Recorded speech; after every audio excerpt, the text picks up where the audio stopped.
11 o'clock. Today's news. CBS News on the Hour, sponsored by O'Reilly Auto Parts. I'm Matt Piper. President Biden is just landing in South Carolina to see the damage from Hurricane Helene. The death toll is still rising, now 175.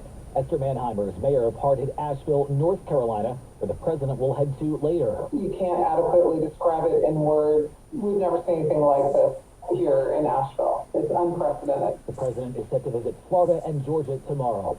Hundreds of people remain unaccounted for from the storm. The Red Cross is looking for volunteers and donations in the aftermath. We're providing food, healthy, warm meals to eat, clean drinking water, and comfort. Evan Peterson is with the American Red Cross. For many of these people, they aren't able to return home because their communities are inaccessible. And he says for many of those who have been able to go home, They have found that their home isn't there anymore and they have to come back to us. and sadly he says the cleanup will take longer than just days or weeks.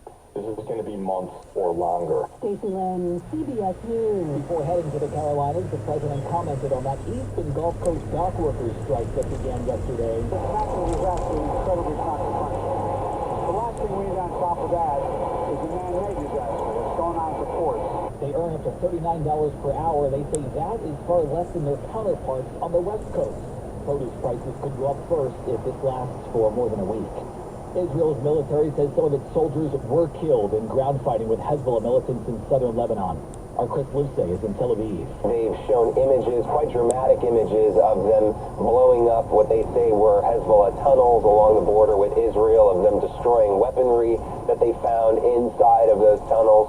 But this cross-border incursion has come with cost. 8 of its soldiers were killed in what they described as close-range combat. It comes following Iran's launch of about 180 ballistic missiles at Israel yesterday. A doctor from San Diego is expected to formally plead guilty for his role in the death of Friends star Matthew Perry. CBS News legal analyst Shane Rosenbaum says the charge against Mark Chavez carries a maximum sentence of 10 years in federal prison. Chavez was really the supplier of ketamine, who they arranged to make it available to Perry's personal doctor, who knew that he was an addict and that ketamine was highly addictive. 4 other people face federal charges in Perry's death as well.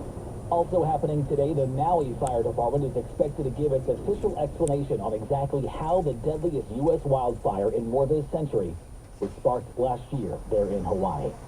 The Dow at this hour is up 60 points. The NASDAQ is up 43. This is... Well, that's today's news. Today's news. I didn't hear any good news, did you? I didn't think so. I guess it's all about perspective. The glass is half full. Well, as always, I'd like to thank you again for coming along with me on these Dash Cam News adventures. You know the drill. Peace, love, and all that hippie jazz. Bye-bye, everybody. It's 84 degrees in Vallejo, California.